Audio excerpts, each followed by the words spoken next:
Nakaharap ka na ba sa isang desisyon na napakahalagang parang buhat mo ang mundo sa iyong mga balikat? Ang sandaling iyon kung saan ang bawat pagpili ay tila may malalim na kahihinatnan para sa iyong buhay, iyong pamilya, iyong hinaharap? O baka dumadaan ka sa mga hamon na tila hindi malulutas, naghahanap ng mga sagot na tila lalo pang lumalayo? Kung makikilala mo ito, nais kong ibahagi sa iyo ang isang tunay na mahalagang bagay ngayon. Sa isang mundo kung saan patuloy tayong binubomba ng impormasyon at mga opinyon, mayroong isang karunungan na lumalampas sa panahon, isang karunungan na nagbabago ng buhay ng mahigit 2,000 taon na. Ang karunungang ito ay hindi nagmumula sa mga masalimuot na teorya o mga kamanghamanghang formula, kundi mula sa mga walang hanggang turo ni Hesukristo. Ang karunungang susuriin natin ngayon ay higit pa sa akademikong kaalaman o pangkaraniwang katalinuhan. Pinag-uusapan natin ang isang bagay na mas malalim, ang kakayahang makilala ang tama mula sa mali, upang makahanap ng kapayapaan sa gitna ng mga bagyo ng buhay at gumawa ng mga desisyon na hindi lamang nakikinabang sa atin kundi pati na rin sa mga nakapaligid sa atin. At walang nagturo sa atin nito ng may ganitong kalinawan at lalim tulad ni Jesus. Sa video na ito, ibabahagi ko sa iyo ang mga pangunahing prinsipyo na iniwan sa atin ni Jesus, mga prinsipyong kapag inilapat ay may kapangyarihang lubos na baguhin ang ating paraan ng pamumuhay at pagharap sa mga araw-araw na hamon. Bago tayo magpatuloy, nais kong magtanong sa iyo ng isang tapat na tanong. Sa tingin mo ba ay kailangan mo ng higit pang karunungan upang harapin ang mga hamon sa buhay? Kung gayon, isulat sa mga komento, gusto ko ng banal na karunungan. Ipagdarasal ko ang bawat taong magkomento, hinihiling sa Diyos na ibuhos ang kanyang karunungan sa iyong buhay at mga desisyon. At kung hindi ka pa nag-subscribe sa channel, samantalahin ang pagkakataong ito para mag-subscribe at i-activate ang mga notification. Sa ganitong paraan, hindi mo mamimiss ang anumang nilalaman na maaaring magbago ng iyong buhay. Sapagkat ngayon, bukod sa pagbabahagi ng mga makapangyarihang prinsipyong ito, bibigyan kita ng isang praktikal at objektibong gabay kung paano ipatupad ang banal na karunungan sa iyong pang-araw-araw na buhay, sa iyong mga desisyon, sa iyong mga relasyon, sa bawat larangan ng iyong buhay. Kung hinahanap mo hindi lamang ang mga sagot, kundi ang tunay na pagbabago, kung naghahanap ka ng karunungan na tumatagal sa pagsubok ng panahon, manatili ka sa akin. Ang ibabahagi ko ngayon ay maaaring eksakto ang kailangan mo upang gawin ang susunod na hakbang patungo sa isang mas nakakatugon at makabuluhang buhay. Ang sirhalagahan ng paghahanap ng karunungan. Bago tayo sumisid sa mga tiyak na turo ni Jesus tungkol sa karunungan, kailangan nating maunawaan ang isang pangunahing bagay. Bakit napakahalaga ang pagtugis ng karunungan sa ating mga buhay? Naisip mo na ba na sa isang mundo kung saan pinahahalagahan natin ng husto ang material na tagumpay, mga ari-arian at katayuan, maaaring inilalayo natin ang pinakamahalagang asset na maaari nating makuha? Ang kwentong ito ay nagpapaalala sa atin na tinatawag tayo ng Diyos na magtiwala sa Kanya kahit sa mga pinakamahirap na sandali. Kaya nilikha ko ang e-book na Pagtagumpayan ang Pag-aalala. Isang 21 na araw na pag-aaral sa Biblia, isang makabagong gabay na magdadala sa iyo sa isang araw-araw na paglalakbay na may mga pagninilay, panalangin at praktikal na hakbang upang patatagin ang iyong pananampalataya at mamuhay ng may kapayapaan. Ang link ay nakapirmi sa unang komento. Huwag palampasin ang pagkakataong maranasan ang kapayapaan ng Diyos at baguhin ang iyong espiritual na paglalakbay. May isang talata sa Kawikaan na nagsasabi ng isang pambihirang bagay. Ang karunungan ay pangunahing bagay, kaya't kumuha ng karunungan at sa iyong lahat ng pagkuha ay kumuha ng pangunawa. pansinin ng mabuti ang mga salitang ito, ang pangunahing bagay. Sa isang mundo kung saan hinahabol natin ang napakaraming bagay, sinasabi sa atin ng Biblia na higit sa lahat, dapat nating hanapin ang karunungan. Ngunit maaaring iniisip mo, bakit napakahalaga ng karunungan? Isipin ang iyong buhay bilang isang mahabang paglalakbay. Sa paglalakbay na ito, haharap ka sa mga sangandaan, bagyo, sandali ng pagpapasya. Ang karunungan ay tulad ng isang detalyadong mapa at isang tumpak na kompas para sa paglalakbay na ito. Hindi lamang ito tumutulong sa iyo na piliin ang pinakamahusay na landas, kundi pinoprotektahan ka rin mula sa mapanganib na mga liko. Sa Ecclesiastes may nakakalibang tayong paghahambing, sapagkat ang karunungan ay isang depensa, gaya ng pera ay isang depensa, ngunit ang kahusayan ng kaalaman ay ang karunungan na nagbibigay ng buhay sa mga nagtataglay nito. Nakakatuwa, ang karunungan ay inihahambing sa pera sa mga tuntunin ng proteksyon. Oo, ang pera ay maaaring protektahan tayo mula sa ilang material na kahirapan, ngunit ang karunungan ay higit pa rito. Pinoprotektahan nito ang ating kaluluwa, ang ating mga relasyon, ang ating hinaharap. Isipin mo ito, ilang beses mo nang nakitang ang mga taong maraming pera, ngunit walang karunungan ay nawawala ang lahat? O mga taong sa kabila ng propesyonal na tagumpay ay nabubuhay sa patuloy na hindi pagkakaunawaan sa kanilang mga relasyon? Doon nakasalalay ang mahalagang pagkakaiba. Habang ang pera ay maaaring bumili ng ginhawa, tinuturuan tayo ng karunungan kung paano mabuhay. Habang ang pera ay maaaring malutas ang mga material na problema, pinipigilan muna ng karunungan ang mga problema. At ang mas mahalagang bagay pa, ang karunungan ay hindi nauubos sa paggamit. Sa katunayan, habang mas ginagamit mo ito, mas dumadami ito sa iyong buhay. Tulad ito ng isang bukal na nagiging mas masagana habang mas umiinom ka mula rito. Ang bawat matalinong desisyon na gagawin mo ngayon ay nagbubuksan ng daan para sa mas malinaw at mas madaling pagpapasya sa hinaharap. Ipinakita ito ng perpekto ni Jesus sa kanyang mga turo. Wala siyang material na kayamanan, ngunit binago ng kanyang karunungan ang mundo. Ang kanyang mga salita at mga gawa ay patuloy na naging gabay para sa milyon-milyong tao kahit na pagkatapos ng 2,000 taon. Ipinapakita nito sa atin na ang tunay na kayamanan, ang uri na tumatagal at tunay na mahalaga ay nakasalalay sa karunungan na pinagyayaman natin. At alam mo kung ano ang pinakakamangha-mangha? Ang karunungang ito ay available sa ating lahat. Anuman ang iyong edad, edukasyon o katayuan sa lipunan, maaari kang magsimula ng pagtugis na ito ngayon. Bago magpatuloy, kailangan kong malaman, humaharap ka ba sa mga mahihirap na desisyon? Kailangan ng malinaw na direksyon para sa iyong buhay. I-type sa mga komento, Panginoon, ibuhos mo ang iyong karunungan. Gumawa tayo ng isang prayer chain para sa banal na karunungan, para sa bawat taong magkokomento. Ang Diyos ay may espesyal na patnubay para sa iyo. Malaman na ang karunungang iniaalok sa atin ni Jesus ay hindi eksklusibo o komplikadong kaalaman. Ito ay praktikal, madaling ma-access na karunungan na maaring ilapat sa bawat aspeto ng ating buhay. Ang mga turo ng karunungan ni Jesus, ngayong naiintindihan na natin ang kahalagahan ng karunungan, tuklasin natin ang isang bagay na mas espesyal pa, ang mga direktang turo ni Jesus tungkol sa matalinong pamumuhay. At ito ay kamangha-mangha dahil si Jesus ay hindi lamang isang guro na nagturo ng mga teorya. Inilapat niya ang bawat salita na kanyang sinabi, nag-iwan sa atin ng isang perpektong halimbawa kung paano na ipapakita ang tunay na karunungan sa praktika.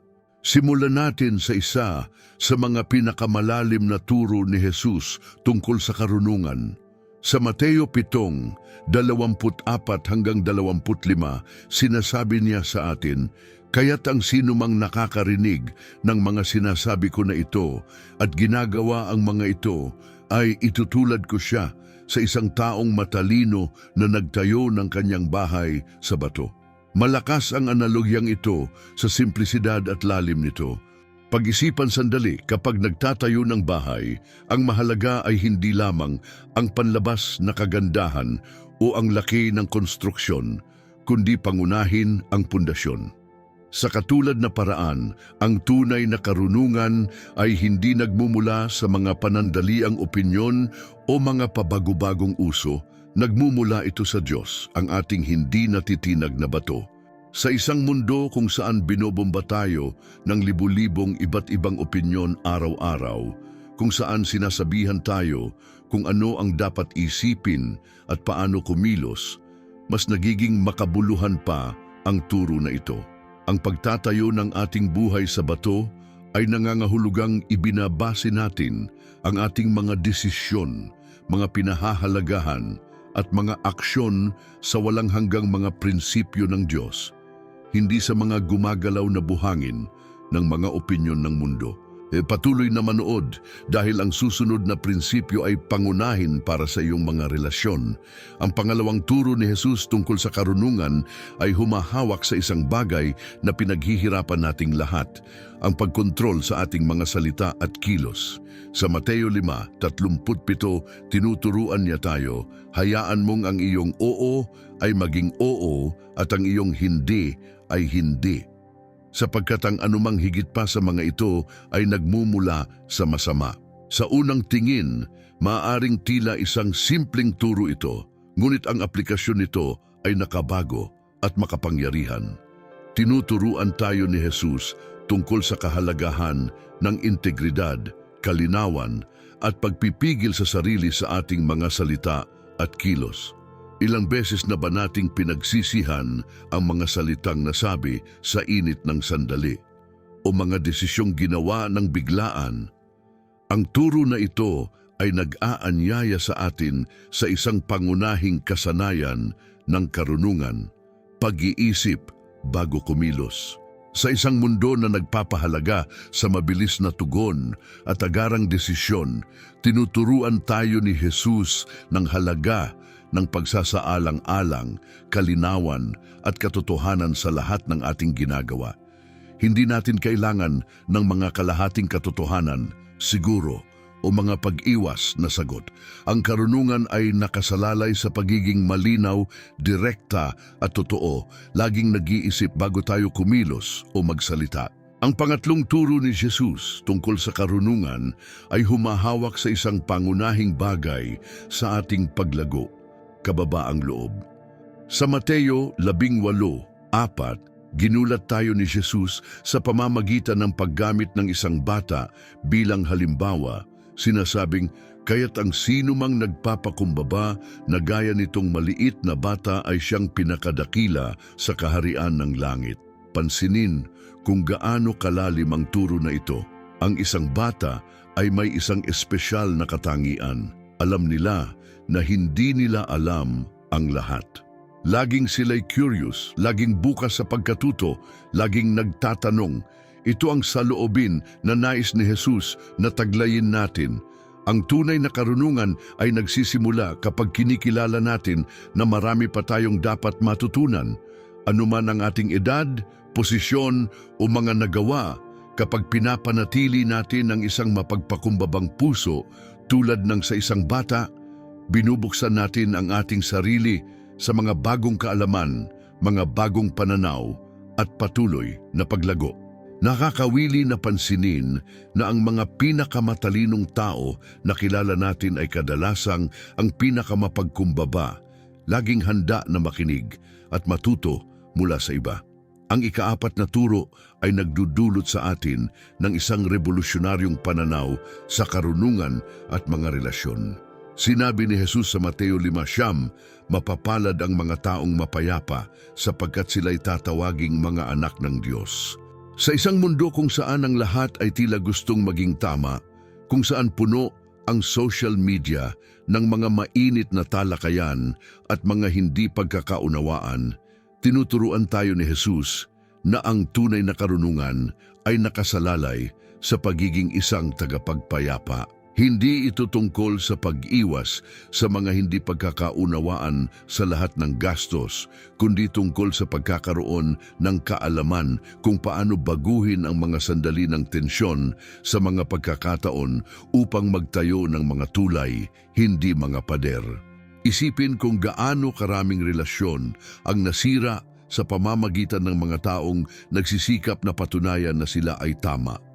Ang karunungan ay nakasalalay sa pagkaalam na ang pagpapanatili ng isang relasyon ay mas mahalaga kaysa sa pagwawagi ng isang argumento. Ito ay tungkol sa pagkakaroon ng kaalaman kung paano makinig, pag-unawa sa iba't ibang pananaw, at paghahanap ng mga solusyon na nagtatayo, hindi nagsisira. At sa wakas, nakarating na tayo sa ikalima at pangunahing turo ni Jesus tungkol sa karunungan. Ang ganap na prioridad na dapat nating ibigay sa Diyos sa ating mga buhay. Sa Mateo 6:33, sinasabi niya sa atin, "Ngunit hanapin muna ninyo ang kaharian ng Diyos at ang kanyang katuwiran, at ang lahat ng mga bagay na ito ay idadagdag sa inyo." Ang turo na ito ay parang isang master key na nagbubukas ng lahat ng mga pintuan ng buhay. Kung kailangan mong gumawa ng mga matalinong desisyon, i-type sa mga komento, "Kailangan ko ng direksyon at mananalangin ako ng espesyal para sa iyo at sa iyong mga desisyon upang ang mga ito ay maging matalino at sundin ang mga turo ni Jesus." Kapag inuna natin ang Diyos, isang kamanghamanghang bagay ang nangyayari. Natural na nagsasaayos ang ating mga prioridad, nagkakaroon ng kalinawan ang ating mga desisyon, tumatag ang ating mga pinahahalagahan. Para bang ang ating buhay ay isang puzzle at ang pagsisimula sa tamang piraso, ang Diyos, ang nagpapagaan sa pagkakabit ng iba pang mga piraso. Hindi nangangahulugang kusang nawawala ang ating mga problema, ngunit nakakakuha tayo ng karunungan at lakas na kinakailangan upang harapin ang mga ito. Ang 5 turo na ito ni Jesus tungkol sa karunungan ay bumubuo ng isang kumpletong gabay para sa isang mas nakakatugon at makabuluhang buhay. Ipinapakita nito sa atin na ang tunay na karunungan ay hindi tungkol sa pagkalap ng kaalaman, kundi tungkol sa pamumuhay sa isang balanseng paraan, pagtatayo ng malulusog na relasyon, pagpapanatili ng isang mapagpakumbabang puso, at higit sa lahat, ang pagpapanatili ng Diyos bilang ating pinakamataas na prioridad. Paano ilapat ang karunungang ito sa buhay? Ngayong naiintindihan na natin ang mga makapangyarihang turo ni Jesus tungkol sa karunungan, nakarating na tayo sa sandali upang matuto kung paano maging praktikal na mga aksyon ang lahat ng kaalamang ito sa ating pang-araw-araw na buhay. Manatili hanggang dulo dahil ang huling prinsipyo ang pinakamalakas sa lahat. Ang karunungan na walang aplikasyon ay tulad ng pagkakaroon ng isang mahalagang mapa ngunit hindi kailanman ginagamit ito para sa iyong paglalakbay. Ang Biblia ay nagbibigay sa atin ng napakalilinaw na mga alituntunin tungkol dito. Sa Kawikaan 13:20, matatagpuan natin ang isang pangunahing katotohanan. Lumakad ka kasama ng mga matalino at maging matalino, sapagkat ang isang kasama ng mga mangmang ay magdurusa. Ipinapahayag ng talatang ito ang isang makapangyarihang bagay. Ang karunungan ay nakakahawa. Ito ay dumadami sa pamamagitan ng mga relasyong pinipili nating palaguin. Hindi lamang ito tungkol sa kung ano ang natutuhan natin, kundi kung kanino tayo natuto. Sa Efeso 5:15 at 16, nakatanggap tayo ng tiyak na patnubay. Tingnan ninyo kung gayon na kayo'y lumakad ng maingat, hindi tulad ng mga mangmang, kundi tulad ng mga marurunong, tumutubos sa panahon sapagkat masasama ang mga araw. Ang talatang ito ay partikular na makabuluhan para sa ating panahon. Sa isang mundo kung saan binubomba tayo ng mga kaguluhan, kung saan ang oras ay tila dumadaan sa ating mga daliri, ang karunungan ay nasa pagkaalam kung paano mamuhay sa bawat sandali ng may layunin at pagkilatis. Ipinapakita sa atin ng mga siping ito na ang paglalapat ng karunungan ay hindi isang bagay na abstrakto o komplikado. Ito ay isang pang-araw-araw na desisyon, isang patuloy na pagpili upang mamuhay ng sadya at maingat. Ito ay tungkol sa pagiging maalam sa ating mga pagpipilian, ating mga relasyon, at kung paano natin ginagamit ang ating mahalagang oras. At ang pinakakawili ay ang praktikal na karunungang itinuturo sa atin ng Biblia ay hindi isang hanay ng matitigas na patakaran, kundi mga nabubuhay na prinsipyo na maaaring ilapat sa anumang sitwasyon ng buhay, maging sa trabaho, sa buhay ng pamilya, sa mga relasyon o sa mga mahalagang desisyon na kailangan nating gawin. Ngayon, ibabahagi ko sa iyo ang mga praktikal at makapangyarihang paraan upang ilapat ang karunungang ito sa iyong pang-araw-araw na buhay. Ang mga ito ay simpleng hakbang, ngunit maaari nilang ganap na baguhin ang iyong paraan ng pamumuhay at pagharap sa mga pang-araw-araw na hamon. Isa, gumawa ng mabubuting pagpipilian. Ang unang pangunahing hakbang sa paglalapat ng karunungan sa ating buhay ay ang pagkatuto na gumawa ng mabubuting pagpipilian. At nagsisimula ito sa isang makapangyarihang prinsipyo na matatagpuan sa Kawikaan 14:15. Ang musmos ay naniniwala sa anumang bagay, ngunit ang maingat ay nag-iisip sa kanilang mga hakbang. Ang talatang ito ay partikular na makabuluhan sa ating mga araw kung saan tumatanggap tayo ng mga alok, pagkakataon at pangako sa bawat sandali. Ang paggawa ng mabubuting pagpipilian ay hindi lamang tungkol sa pagpapasya sa pagitan ng tama at mali, kung minsan ay ang pagpili sa pagitan ng mabuti at mas mabuti. Ito ay tulad ng isang bihasang mandaragat na hindi nagpapakawala sa anumang paborabling hangin, ngunit maingat na sinusuri ang ruta bago maglayag. Sa katulad na paraan, kailangan nating paunlarin ang pagkilatis na ito sa ating mga desisyon. Hayaan ninyong bigyan ko kayo ng isang praktikal na halimbawa. Isipin na makatanggap kayo ng isang alok ng trabaho na may mas mataas na sweldo kaysa sa iyong kasalukuyan. Ang walang karanasang tao ay agad na lulundag, naaakit lamang sa benepisyong pinansyal. Ngunit ang maingat na tao, tulad ng sinasabi ng Kawikaan, ay mag-isip sa kanilang mga hakbang. Susuriin nila ang iba pang aspeto, ang kapaligiran sa trabaho, ang epekto sa buhay ng pamilya, pagtutugma sa kanilang mga pagpapahalaga at layunin sa buhay. At ang pinakamahalaga, hahanapin nila ang patnubay ng Diyos sa pamamagitan ng panalangin. Kaya't napakahalaga na huwag magdesisyon ng biglaan. Ang bawat pagpili na ginagawa natin ay tulad ng isang batong itinapon sa lawa. Ang mga alon ay kumakalat at nakaapekto sa mga bahagi ng ating buhay na hindi pa natin naisip. Kapag sinuri natin ang mga kahihinatnan, hindi tayo natatakot, nagiging matalino tayo, at sa usapin ng karunungan, kailangan nating maging mapanuri lalo na sa mga madaling pangako at mabilis na daang patungo sa tagumpay.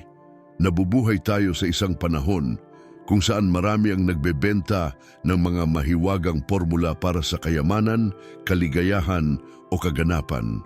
Ngunit itinuturo sa atin ng tunay na karunungan na ang mga pangmatagalang tagumpay ay nangangailangan ng oras, pagsisikap at higit sa lahat, pagtutugma sa mga prinsipyo ng Diyos. Isang makapangyarihang kaugalian na maaari nating isabuhay ay ang paglikha ng ugali ng pagkonsulta sa Diyos bago ang anumang mahalagang desisyon. Hindi lang ito pagsasabi ng isang mabilisang panalangin na humihingi ng pag-apruba para sa kung ano ang napagdesisyonan na natin, kundi taos-pusong paghahanap ng kanyang patnubay para itong may audience sa pinakadakilang tagapayo sa buong universo.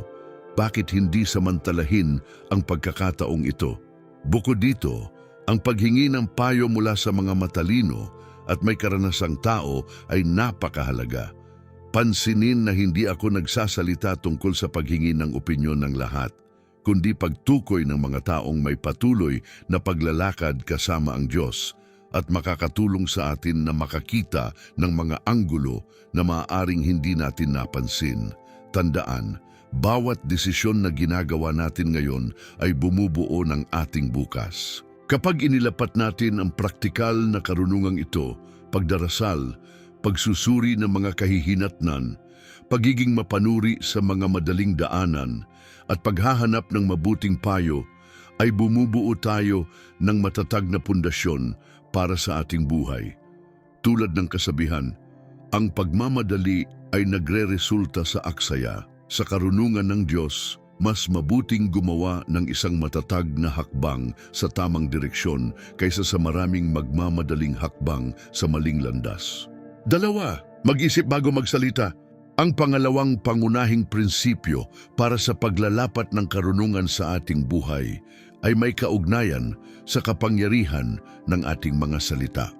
Sa Kawikaan 17:28, matatagpuan natin ang isang malalim na katotohanan. Maging ang isang hangal na nanahimik ay itinuturing na matalino. Kapag isinara niya ang kanyang mga labi, siya ay itinuturing na marunong. Ang siping ito ay nagpapakita ng isang pambihirang bagay. Kung minsan, ang pinakadakilang karunungan ay nakasalalay sa katahimikan. Isipin mo kung ilang beses na nating pinagsisisihan ang mga salitang nasabi sa init ng sandali. Ang mga salita ay tulad ng mga pana, kapag nabitawan na hindi na maaaring bawiin. Kaya't kailangan nating paunlarin ang disiplina ng pag-iisip bago magsalita, para itong may isang pansala ng karunungan sa pagitan ng ating mga iniisip at ng ating mga salita. Hayaan ninyong bigyan ko kayo ng isang praktikal na halimbawa na naranasan nating lahat. Nakatanggap ka ng isang mensahe o email na lubos kang nagpapagalit. Ang unang udyok mo ay tumugon agad. Hayaang ang emosyon ang magsalita ng mas malakas kaysa sa katwiran. Ngunit itinuturo sa atin ng karunungan na huminto, huminga at mag-isip.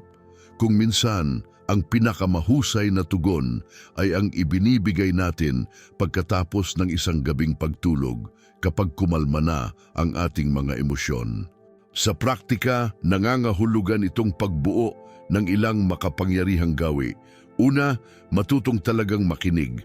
Hindi lang naghihintay para sa iyong pagkakataon na magsalita, kundi tunay na pag-absorb sa sinasabi ng kausap. Nakakamangha kung gaano karaming mga hindi pagkakaunawaan ang maiiwasan sa pamamagitan lamang ng maingat na pakikinig.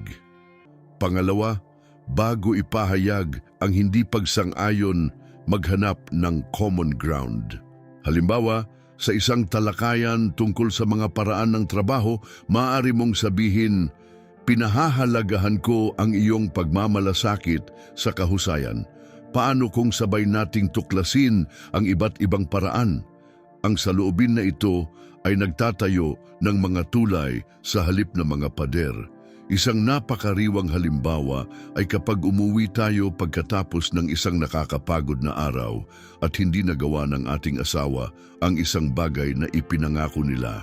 Sa halip na magsimula ng isang mainit na talakayan, maaari nating piliin ang isang mas marunong na paraan. Napansin kong abala ka, paano natin ito malulutas ng sama-sama? Ang simpleng pagbabago na ito sa komunikasyon ay maaaring magbago ng isang potensyal na hindi pagkakaunawaan sa isang pagkakataon upang palakasin ang relasyon. Ang karunungan ay nakasalalay din sa pagkaalam ng tamang sandali para sa mga mahalagang pag-uusap.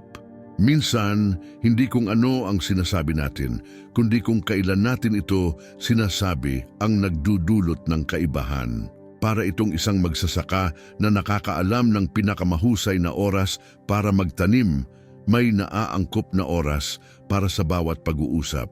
At marahil ang pinakamahalagang bagay, matuto na pahalagahan ang katahimikan. Sa isang napakaingay na mundo, kung saan tila ang lahat ay kailangang magbigay ng kanilang opinyon sa lahat ng bagay, ang katahimikan ay nagiging isang makapangyarihang anyo ng karunungan. Sa katahimikan natin, mas napoproseso ang impormasyon, naririnig ang tinig ng Diyos, at nakakakita ng kalinawan para sa ating mga desisyon. Tandaan, ang ating mga salita ay may kapangyarihang magtayo o manira, magpagaling o masaktan, magbuklod o magbulag. Kapag inilapat natin ang karunungang ito, pag-iisip bago magsalita, maingat na pagpili ng ating mga salita, pakikinig ng higit kaysa sa pagsasalita, hindi lamang tayo umiiwas sa mga hindi kinakailangang problema, kundi bumubuo tayo ng mas malalim at mas makabuluhang mga relasyon. 3. Kontrolin ang iyong emosyon. Ang pangatlong mahalagang prinsipyo para sa isang matalinong buhay ay may kinalaman sa pagkontrol ng emosyon. Sa Kawikaan 16:32, makikita natin ang isang makapangyarihang paghahambing. Mas mabuti ang taong mapagpasensya kaysa sa isang mandirigma, ang may pagpipigil sa sarili kaysa sa isang sumasakop ng isang lungsod. Isipin ito, ang pagsakop sa isang lungsod ay itinuturing na isa sa pinakamalalaking tagumpay sa militar noong unang panahon. Ngunit sinasabi sa atin ng Biblia na ang pagsupil sa ating sariling emosyon ay isang mas dakilang tagumpay. At hindi ito nagkataon lamang. Sa mundo ngayon, palagi tayong hinihimok na mag-react ng emosyonal. Mabigat na trapiko, presyon sa trabaho, mga alitan sa pamilya, social media, parang lahat ay nagkukutsaba upang ilagay tayo sa hindi balanseng kalagayan. Ngunit sa mga sandaling ito, ang karunungan ng pagkontrol ng emosyon ang nagiging pinaka-mahalaga. Hayaan mong bigyan kita ng isang praktikal na halimbawa. Isipin mong nasa isang mahalagang pulong ka at may isang taong nagbigay ng hindi makatarungang kritisismo sa iyong trabaho sa harap ng lahat. Agad na nagre-react ang iyong katawan, bumibilis ang tibok ng puso mo, umiinit ang iyong mukha, umiikli ang iyong paghinga. Ito ang natural na tugon ng katawan sa laban o takas na sitwasyon. Ngunit ang tunay na lakas ay hindi nasa agarang pagganti o pag-iwas sa sitwasyon. Ito ay nasa kakayahang panatilihin ang kontrol sa iyong emosyon. Paano natin ito maisasagawa sa totoong buhay? Una, kailangan nating maunawaan na ang ating emosyon ay tulad ng isang control panel. Nagbibigay ito sa atin ng mahalagang impormasyon, ngunit hindi dapat ito ang magpatakbo ng eroplano ng ating buhay. Kapag naramdaman natin ang galit, halimbawa, maaring senyales ito na may isang mahalagang bagay sa atin na nasaktan o nilabag. Ang karunungan ay nasa pagkilala sa emosyong ito, ngunit hindi pagpapahintulot na ito ang magdikta ng ating mga kilos. Isang makapangyarihang pamamaraan ang pagbuo ng tinatawag kong banal na paghinto, ang sandali sa pagitan ng pampasigla at pagtugon. Kapag naramdaman mong lumalakas ang iyong emosyon, huminto sandali. Huminga ng malalim. Sa katahimikan, sabihin ang isang maikling panalangin, Panginoon, bigyan mo ako ng karunungan at pagpipigil sa sarili sa sandaling ito. Kamangha-mangha kung paano ang ilang segundong ito ay maaaring magdala ng malaking pagkakaiba.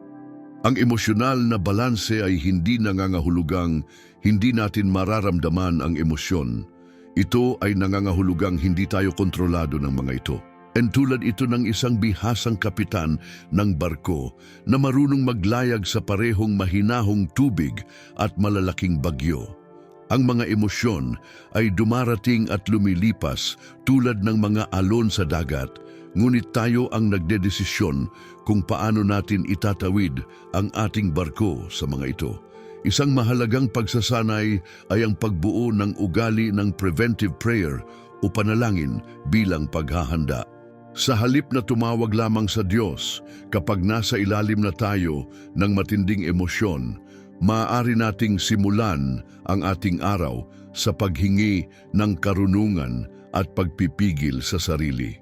Para itong pagsusuot ng espiritual na baluti bago pa magsimula ang labanan. Tandaan, sa bawat pagkakataong pinipili mong huwag mag-react ng padalos-dalos, sa bawat desisyong tumugon ng may kalmado sa halip na sumabog, sa bawat pagpili mong magpatawad sa halip na magkimkim ng sama ng loob, ikaw ay nagtatayo ng isang mas matatag at mas matalinong pagkatao. Isa itong pang-araw-araw na proseso, isang tahimik na tagumpay, ngunit ang mga bunga nito ay mas mahalaga kaysa sa anumang panlabas na tagumpay. 4. Pangalagaan ang iyong mga kasama. Narating natin ang ika-4 na prinsipyo ng praktikal na karunungan at ito ay napakamakapangyarihan dahil may kinalaman ito sa isang bagay na malalim na nakaaapekto sa ating buhay. Ang mga taong ating kinakasama. Muli nating binabanggit ang Kawikaan 13:20, kung saan makikita natin ang isang katotohanang kasing halaga ngayon tulad ng noong libu-libong taon na ang nakalipas. Ang nakikisama sa marurunong ay magiging marunong, ngunit ang kasama ng mangmang ay mapapahamak. Ang karunungang ito ay kasing praktikal ng pagiging malalim nito. At hindi maiiwasan na maimpluwensyahan tayo ng mga taong madalas nating nakakasama. Ang kanilang mga halaga, pananaw at ugali sa buhay ay unti-unting humuhubog sa atin. Para sa isang konkretong halimbawa, isipin ang 2 tao na nagsimula sa parehong trabaho. Ang isa ay pinili na makisama sa mga kasamahan na kilala sa kanilang etika, profesionalismo at pagiging matulungin. Samantala, ang isa naman ay madalas makisama sa mga mahilig magreklamo, manira ng iba at laging naghahanap ng madadaling paraan. Pagkalipas ng 1 taon, sino sa tingin mo ang mas lumago sa kanyang propesyon? Ang praktikal na aplikasyon ng karunungang ito ay nagsisimula sa isang matapat na pagsusuri ng ating mga relasyon. Kailangan nating tanungin ang ating sarili. Ang mga taong madalas kong kasama ay nagtutulak ba sa akin upang lumago o hinahatak nila ako pababa? Ipinagdiriwang ba nila ang aking mga tagumpay o naiinggit sila sa aking pagunlad? Ang kanilang mga salita ba ay nakapagpapalakas sa akin o nagpapahina ng aking loob? Hindi ito nangangahulugan na dapat tayong maging mayabang o lumayo sa lahat. Sa kabaligtaran, nangangahulugan ito ng pagiging intensyonal sa pagpili ng ating mga relasyon. Tulad ito ng isang hardin, hindi sapat ang pagbunot ng damo, kailangan din nating magtanim ng magagandang bulaklak. Sa parehong paraan, habang iniiwasan natin ang masasamang impluensya, dapat din nating aktibong hanapin ang mga relasyon na nagbibigay inspirasyon at nagtataas sa atin. Sa praktikal na antas, maaari nating gawin ang mga sumusunod. Kilalanin ang mga taong hinahangaan natin dahil sa kanilang mabuting karakter at karunungan at matuto mula sa kanila. Sumali sa mga grupo o komunidad na may parehong halaga at layunin tulad natin. Maglagay ng malinaw na hangganan sa mga taong patuloy tayong hinihila pababa. Maghanap ng mga mentor na maaaring gumabay sa ating landas ng pagunlad. At isang mahalagang punto, minsan ang mga taong kailangan nating layuan ay malalapit sa atin. Maaaring sila ay matagal na nating kaibigan o maging miyembro ng pamilya. Hindi ito nangangahulugan na kailangang putulin ang relasyon, kundi magtakda ng malusog na hangganan at bawasan ang kanilang impluensya sa ating mga desisyon at pananaw sa buhay. Tandaan, ikaw ay ang average ng 5 taong madalas mong kasama. Hindi lang ito isang magandang kasabihan, kundi isang katotohanang pinatunayan na ng buhay. Kapag pinili nating palibutan ang ating sarili ng matatalinong taong nagbibigay inspirasyon at sumusuporta sa ating paglago, likas nating nasisipsip ang kanilang karunungan at lumalago rin tayo. Sabi nga sa isang kasabihan, kung ikaw ang pinakamatalinong tao sa isang silid, nasa maling silid ka. Palaging hanapin ang mga taong maghahamon sa iyong paglago, magpapalakas sa iyong loob at magpapakita sa iyo ng mas malawak na pananaw. Dahil sa huli, ang iyong mga kasama ay hindi lang refleksyon ng kung sino ka, sila rin ang tutulong sa paghubog ng kung sino ka magiging. 5. Maging mapagpakumbaba at bukas sa pag-aaral. Ang ikalimang prinsipyo ng praktikal na karunungan ay may kinalaman sa isang bagay na mahalaga para sa ating paglago, ang pagpapakumbaba. Sa Kawikaan 11:2, makikita natin ang isang makapangyarihang katotohanan. Kapag dumarating ang kapalaluan, dumarating din ang kahihiyan, ngunit ang karunungan ay nasa mapagpakumbaba. Ang talatang ito ay nagpapakita ng isang kamangha-manghang kabalintunaan kung gaano tayo kababa ang loob, ganoon din kalawak ang ating matatanggap na karunungan. Isipin ng isang tasa. Upang mapuno ito, dapat muna itong walang laman. Sa parehong paraan, upang makatanggap tayo ng bagong kaalaman, dapat muna nating alisin ang kayabangan na nagpapaniwala sa atin na alam na natin ang lahat. Ang pagpapakumbaba ay tulad ng pananatili ng ating tasa na laging handang tumanggap ng higit pa. Ngayon, isipin ang isang veteranong profesional na nakatatanggap ng puna mula sa kanyang tagapamahala tungkol sa mga aspetong kailangang pagbutihin. Ang taong mayabang ay agad na magiging defensive, ililista ang lahat ng kanyang nagawa at magpapaliwanag ng kanyang mga pagkakamali. Ang taong mapagpakumbaba sa kabilang banda ay makikinig ng mabuti, magtatala ng mahahalagang puntos, magpapasalamat sa feedback at gagamitin ang sandaling iyon bilang pagkakataon upang lumago. Ang pagpapatupad ng karunungang ito ay nagsisimula sa pagbabago ng ating pananaw. Sa halip na makita ang kritisismo bilang isang pag-atake, maaari nating tingnan ito bilang isang regalo, isang pananaw na maaaring makatulong sa ating pag-unlad, para itong isang dagdag na salamin na nagpapakita sa atin ng mga anggulong hindi natin nakikita sa ating sarili. Sa praktikal na buhay, maaari nating gawin ang sumusunod. Simulan ang bawat araw nang may pagnanais na matuto ng bago. Makinig ng higit kaysa magsalita, lalo na kung may karanasang nagtuturo sa atin. Magtanong ng tapat, sa halip na ipakita kung gaano nakarami ang ating alam. Aminin ang ating mga pagkakamali at matuto mula rito. Maging bukas sa pagbabago ng pananaw kapag may bagong impormasyon o perspektibong ipinakita sa atin. Isa sa pinakamahirap na bahagi ng pagpapakumbaba ay ang pagkatuto mula sa mahihirap na karanasan. Kapag dumaranas tayo ng pagsubok, madalas na nais nating isisi ito sa iba o sa mga pangyayari. Ngunit ang taong mapagpakumbaba ay nagtatanong, ano ang matututuhan ko sa sitwasyong ito?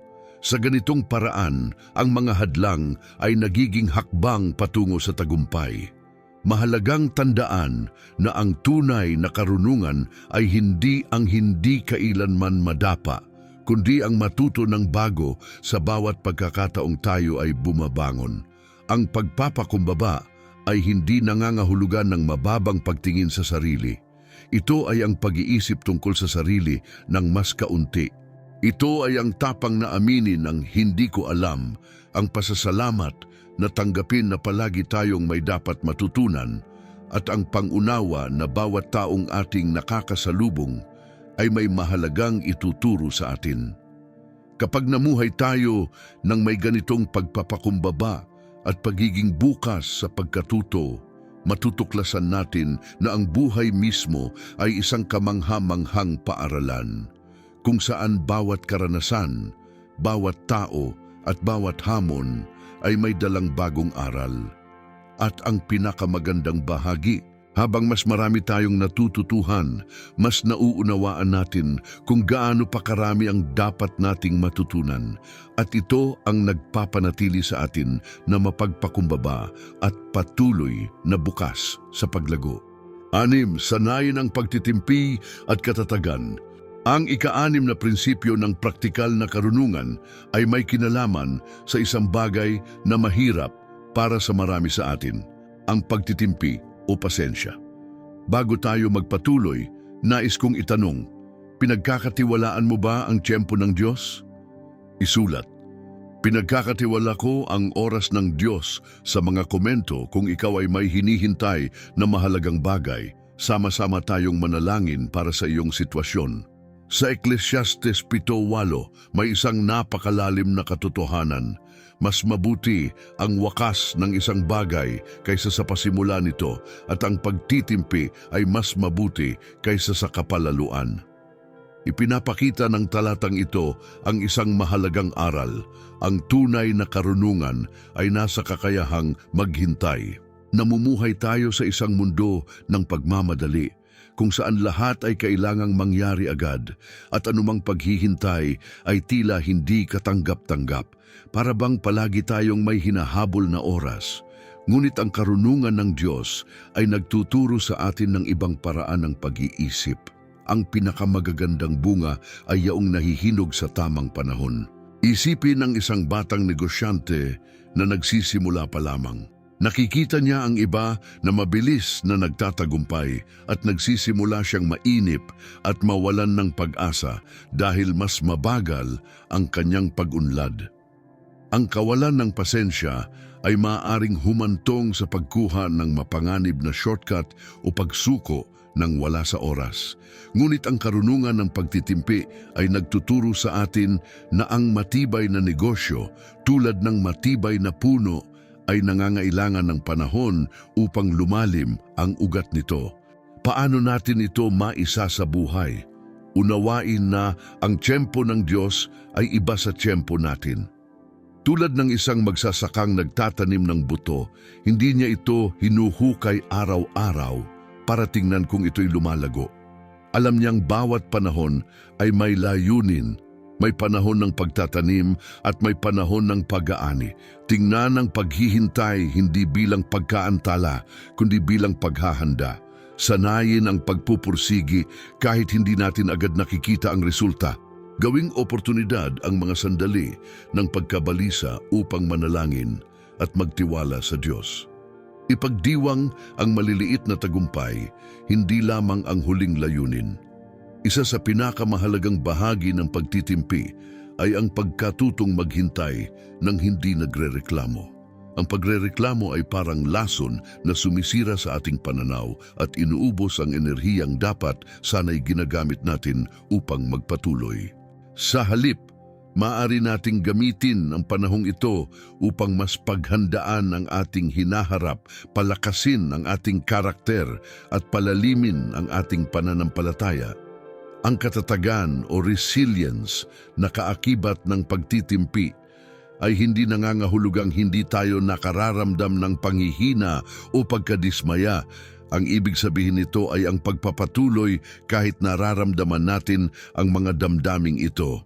Para itong isang marathon runner na alam na ang pagkapagod ay bahagi ng takbuhan, ngunit hindi siya tumitigil dahil ang kanyang mga mata ay nakatuon sa finish line. Ang ilan sa pinakamagagandang bagay sa buhay ay hindi minamadali. Ang isang malalim na relasyon, ang integridad ng ating pagkatao, ang isang matatag na karera, ang lahat ng ito ay nangangailangan ng oras at pagtitiyaga upang mahubog. Kapag natutunan nating ipagkatiwala ang ating buhay sa tamang tiyempo ng Diyos, matutuklasan natin ang kapayapaang nagpapahintulot sa atin na tamasahin ang bawat yugto ng ating paglalakbay, hindi lamang ang hantungan nito. 7. Magtrabaho ng may dedikasyon at layunin. Ang ikapitong prinsipyo ng praktikal na karunungan ay nagtuturo sa atin ng isang mahalaga tungkol sa tagumpay at pagkamit. Sa Kawikaan 21:11, makikita natin ang walang panahong katotohanan. Ang mga nagtratrabaho sa kanilang lupa ay magkakaroon ng masaganang pagkain, ngunit ang mga sumusunod sa mga pantasya ay walang muwang. Ang talata na ito ay lalong naaangkop sa ating panahon, kung saan marami ang naghahanap ng mabilis at walang pagod na tagumpay. Nakikita mo kapag nagsasalita ang Biblia tungkol sa pagtatrabaho sa lupa, nagtuturo ito tungkol sa halaga ng consistent at dedikadong paggawa. Ito ay tulad ng magsasaka na alam na ang masaganang ani ay hindi nangyayari sa pagkakataon. Ito ay resulta ng paghahanda ng lupa, pagtatanim sa tamang panahon, pang-araw-araw na pag-aalaga sa pananim, pagprotekta laban sa mga peste, at pagkakaroon ng pasensya hanggang sa panahon ng ani. Upang magkaroon ng praktikal na halimbawa, isipin mo ang dalawang tao na gustong magkaroon ng pinansyal na kasaganaan. Ang isa ay gumagasta ng mga oras na nanonood ng mga video tungkol sa paano yumaman habang natutulog at bumibili ng mga milagrong kurso. Ang isa pa ay magpapasyang patuloy na matuto, paunlarin ang kanyang mga kakayahan, magtrabaho ng may kahusayan at mamahala ng mabuti ng kung ano na ang mayroon siya. Sino sa tingin mo ang magkakaroon ng mas matatag at matagal na mga resulta? Ang pagsasabuhay ng karunungang ito ay nagsisimula sa pagbabago ng pananaw. Sa halip na maghanap ng mga atasyo o mahiwagang solusyon, kailangan nating magbuo ng etikal sa trabaho batay sa ilang fundamental na prinsipyo. Una, disiplina. Ito ay tulad ng pagtatayo ng bahay, tirador ng kamagisan araw-araw. Hindi ang paminsan-minsang trabaho ang nagdadala ng mga resulta, kundi ang pang-araw-araw na pagpapagana. Maging sa pag-aaral, trabaho o anumang layunin natin, ang disiplina ang nagbabago ng mga pangarap tungo sa realidad. Pangalawa, personal na responsibilidad. Oo, kailangan nating magtiwala sa Diyos, ngunit Siya ay umaasang gagawin natin ang ating bahagi. Ito ay ang matalinong balanse sa pagitan ng pananampalataya at pagkilos. Manalangin bilang kung ang lahat ay nakadepende sa Diyos, at magtrabaho bilang kung ang lahat ay nakadepende sa atin. Pangatlo, kahusayan sa kung ano na ang mayroon tayo. Sa halip na magreklamo tungkol sa mga limitasyon o maghintay ng perpektong kondisyon, ang karunungan ay nasa paggawa ng ating pinakamabuti sa mga mapagkukunang magagamit ngayon.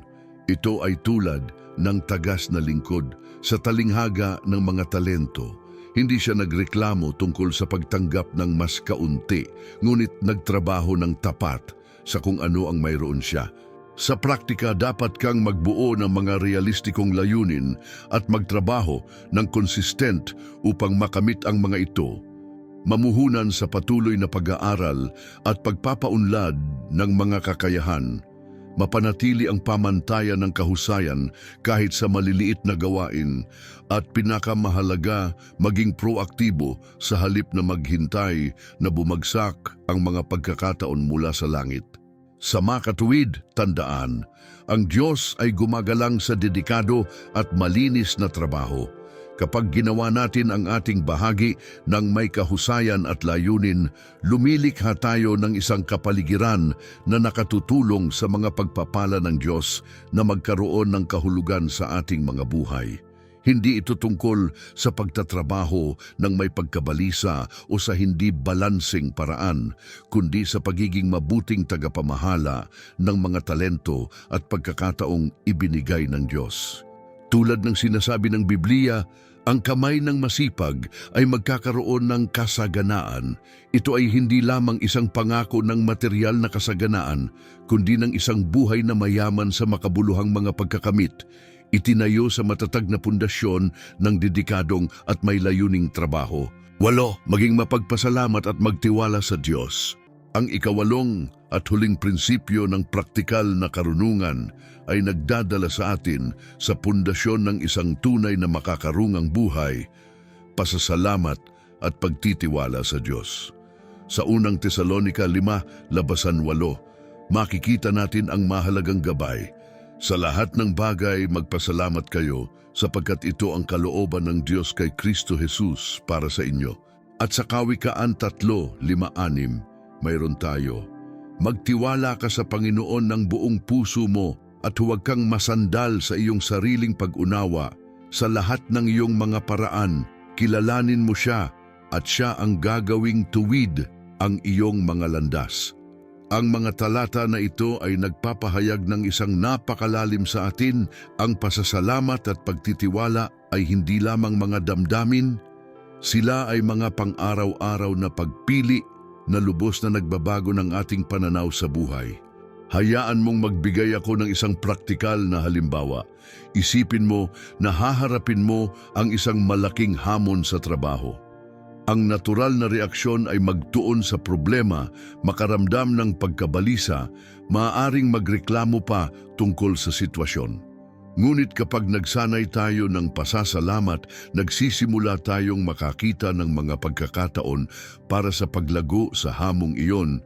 Kilalanin ang mga taong sumusuporta sa atin at mapanatili ang tiwala na ang Diyos ay gumagawa kahit hindi natin ito nakikita.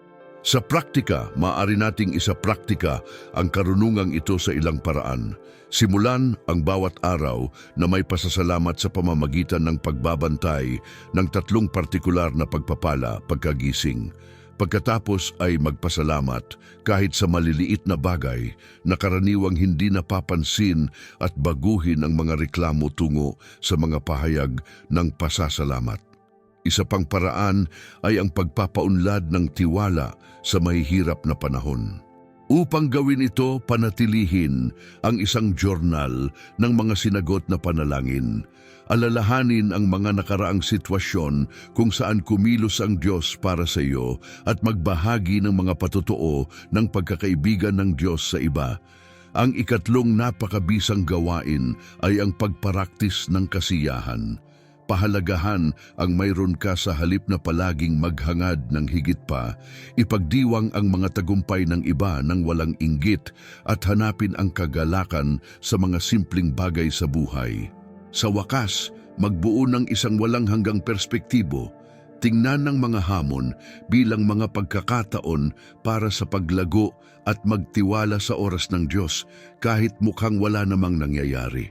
Panatilihin ang iyong focus sa mas malaking layunin ng Diyos para sa iyong buhay at tandaan, ang pasasalamat at pagtitiwala ay tulad ng mga kalamnan. Ang higit nating pinagsasanay ang mga ito, ang mas malakas sila maging. Kapag pinili nating maging mapagpasalamat kahit sa mahihirap na mga pangyayari at magtiwala sa Diyos, kahit hindi natin maintindihan ang kanyang mga paraan, nabubuo natin ang isang panloob na lakas na sumusuporta sa atin sa anumang sitwasyon. Ang tunay na karunungan ay nasa pag-unawa na hindi tayo kailangang maging kontrolado sa lahat ng bagay dahil naglilingkod tayo sa isang Diyos na kontrolado na. Ang ating bahagi ay maging mapagpasalamat sa kanyang pagiging tapat at magtiwala sa kanyang direksyon, na alam na siya lagi may pinakamabuti para sa atin, kahit hindi natin makita ang buong larawan.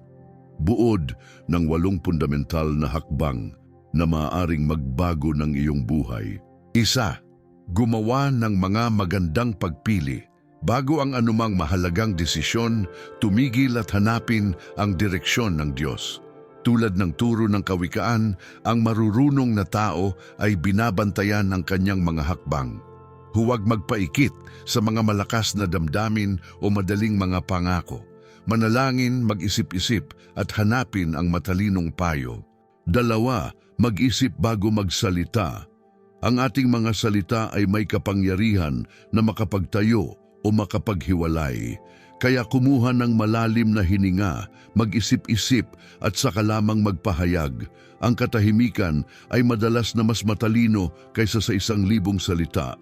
At ang mahinang sagot ay maaaring magbago ng isang napipintong sitwasyon. 3. Kontrolin ang iyong mga damdamin. Ang tunay na lakas ay nasa sariling pagpipigil. Hindi lahat ng away ay kailangang labanan, hindi lahat ng pagpapaipit ay karapat-dapat ng sagot. Panatilihin ang balansing emosyon at hayaang gabayan ka ng kapayapaan ng Diyos. 4. Ingatan ang iyong samahan. Ang mga taong iyong kasama ay bumubuo kung sino ka nagiging. Paligiran mo ang iyong sarili ng mga taong nagbibigay inspirasyon para kang lumago. Mga nagdadala sa iyo mas malapit sa Diyos at mga nagbibigay sigla sa iyo na maging mas mabuti. 5. Maging mapagkumbaba at bukas sa pag-aaral. Ang karunungan ay lumalago sa mapagkumbabang lupa.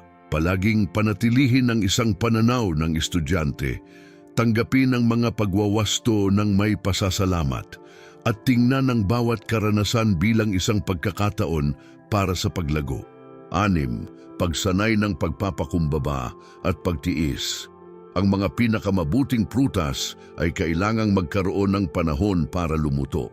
Magtiwala sa oras ng Diyos, magpatuloy sa mga kahirapan at matutong maghintay ng may pananampalataya at pag-asa. 7. Magtrabaho ng may dedikasyon at layunin. Walang mga atasyo tungo sa tunay na tagumpay. Maging masipag gawin ang iyong pinakamabuti sa kung ano ang mayroon ka ngayon at magtiwala na ang Diyos ay magbubukas ng mga pinto sa tamang panahon. 8. Maging mapagpasalamat at magtiwala sa Diyos. Ang pasasalamat ay nagbabago ng ating pananaw at ang pagtitiwala sa Diyos ay nagbibigay sa atin ng kapayapaan kahit sa gitna ng mga unos. Magsanay ng pang-araw-araw na pasasalamat at magpahinga sa katiyakan na ang Diyos ay nasa kontrol. Magbahagi sa mga komento, nagpapasalamat para sa at kumpletuhin ito ng isang pagpapala upang lumikha ng isang pinagpapalang kadena ng mga patotoo. Ang mga prinsipyong ito ay hindi lamang teorya. Sila ay mga praktikal na kasangkapan na kapag isinabuhay araw-araw, may kapangyarihan na lubos na magbago ng ating mga buhay. Simulan ng isa praktika ang mga ito ngayon. Isang hakbang sa isang pagkakataon at makikita mo kung paano ang banal na karunungan ay maaaring magdala ng higit na kapayapaan, layunin at kahulugan sa iyong paglalakbay. Ang karunungan ay mula sa Diyos. Matapos nating makapag-explore ng mga praktikal na prinsipyo ng karunungan, kailangan nating maintindihan ang isang fundamental na katotohanan. Ang lahat ng tunay na karunungan ay may pinagmulan sa Diyos. Sa Kawikaan 2:6, makikita natin ang katotohanan ito ng lubos na malinaw, sapagkat ang Panginoon ay nagbibigay ng karunungan, mula sa kanyang bibig ang kaalaman at pag-unawa. Ito ay hindi isang bagay na maaari nating makuha lamang sa pamamagitan ng ating sariling pagsisikap. Ito ay isang banal na regalo. At narito ang pinakakahangahangang bahagi. Gusto ng Diyos na ibahagi sa atin ang kanyang karunungan. Tulad ng tiyak na sinasabi sa Santiago 1:5, kung ang sino man sa inyo ay kulang sa karunungan, humingi siya sa Diyos na nagbibigay sa lahat ng bukal at walang pagdududa, at ito ay ibibigay sa kanya. Pansinin ang mga salita, sa lahat at bukal. Walang mga pagbabawal, walang mga komplikadong paunang mga kinakailangan. Isa lamang ang kailangan, ang isang taos na puso na humahanap sa Diyos. Ipinahahayag ng Kawikaan 10 ang simula ng paglalakbay na ito. Ang takot sa Panginoon ang simula ng karunungan at ang kaalaman ng banal ay pag-unawa. Ang takot na ito ay hindi isang pangamba na gumagawa ng taong hindi makakilos, kundi isang malalim na paggalang, isang pagkilala kung sino ang Diyos at kung sino tayo sa harapan niya. Ngunit mayroong isang kritikal na pagkakaiba na kailangan nating maintindihan, ang pagkakaiba sa pagitan ng banal na karunungan at karunungan ng tao. Sa unang mga taga-Korinto 3:11, tayo ay binabalaan sapagkat ang karunungan ng mundong ito ay kamangmangan sa Diyos. Ang mundo ay may sariling mga pamantayan ng karunungan, tagumpay sa anumang halaga, sukdulang individualismo, walang tigil na paghahanap ng katayuan, at kapangyarihan. Ngunit sa mga mata ng Diyos, ang karunungang ito ay madalas nagpapakita bilang kagaguhan. Sa kabilang banda, ipinakikita sa Santiago 3:17 ang mga katangian ng tunay na karunungang mula sa Diyos. Ngunit ang karunungan na mula sa itaas ay una ay dalisay, pagkatapos ay mapayapa, mahinahon, handang sumuko, puno ng kahabagan at mabubuting bunga, walang pagkiling at walang pagkukunwari. Ang karunungang ito ay hindi lamang lumalabas sa matalino mga desisyon, kundi sa isang binagong katangian. Banal na karunungan, dalisay sa kanyang mga intensyon, naghahanap ng kapayapaan sa halip ng alitan, mahinahon sa kanyang pamamaraan, nagpapakita ng pag-unawa sa iba, mayaman sa kahabagan, gumagawa ng mabubuting bunga, tinutrato ang lahat ng walang pinahahalagahan, tapat at totoo. Habang ang karunungan ng mundo ay madalas na nagdadala sa atin sa kompetisyon, pagkapagod at panloob na kawalan, ang banal na karunungan ay nagdadala sa atin sa kapayapaan, layunin at kaganapan. Ito ay isang karunungang hindi lamang tumutulong sa atin na gumawa ng mas mahusay na mga desisyon, ngunit nagbabago ng ating katangian at positibong nakakaapekto sa mga buhay ng mga tao sa paligid natin. Sa makatuwid, ang paghahanap ng tunay na karunungan ay nagsisimula at nagtatapos sa Diyos. Siya ang pinagmulan, siya ang daan, at siya ang nagbibigay ng bukal ng kanyang karunungan sa lahat ng humahanap nito ng taos na puso. Narating na natin ang wakas ng ating paglalakbay sa mga turo ni Jesus tungkol sa karunungan, at umaasa ako na napansin mo ang isang napaka-special. Ito ay hindi isang malayo o theoretical na karunungan. Ito ay isang buhay, praktikal na karunungan na maaaring lubos na magbago ng ating paraan ng pamumuhay kapag isinabuhay natin ito. Isipin mo ang lahat ng ating napag-usapan ngayon. Natututo tayo ng kahalagahan ng paghahanap ng direksyon ng Diyos sa ating mga desisyon, pag-iisip bago magsalita, pagkontrol sa ating mga damdamin, maingat sa pagpili ng mga kasama, pagpapanatili ng mapagkumbabang puso na laging handang matuto, pagpapaunlad ng pagpapakumbaba, pagtatrabaho ng may dedikasyon, at pagtitiwalang sa Diyos kahit sa mga mahihirap na sandali. Ang pinakakahanga-hangang bagay ay ang karunungang ito ay magagamit ng lahat. Hindi importante ang iyong edad, edukasyon o nakaraan. Kung gusto mong mamuhay ng may higit na karunungan, ito ay nasa iyong paabot. Tulad ng ating nakita, kailangan mo lamang humingi sa Diyos na nagbibigay sa lahat ng bukal.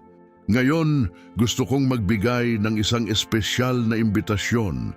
Aling mga turo ng karunungan ang higit na tumamang sa iyong puso ngayon? Aling prinsipyo ang naramdaman mong kailangan mong simulang isapraktika sa iyong buhay? Magbahagi sa mga komento, maaaring ang iyong karanasan ang eksaktong kailangan ng isang tao ngayon. At kung ang nilalaman na ito ay tumulong sa iyo sa anumang paraan, bakit hindi ito ibahagi sa isang taong mahal mo? Kung minsan, ang isang simpleng mensahe ay maaaring maging simula ng isang malaking pagbabago sa buhay ng isang tao. Sa wakas, kung gusto mong magpatuloy sa paglalakbay na ito ng paglago at karunungan, siguruhing mag-subscribe sa channel. Bawat linggo, nagdadala kami ng bagong nilalaman upang tulungan kang mabuhay ayon sa mga turo ni Jesus sa isang praktikal at mapagbago na paraan. Tandaan, ang tunay na karunungan ay hindi sa maraming pagkakaalam, kundi sa mabuting pamumuhay. At may si Jesus bilang ating guro, maaari tayong matutong mamuhay ng tunay na matalino, may kahulugan at pinagpala. Nawa ang Diyos ay patuloy na pagpalain ka ng kanyang karunungan.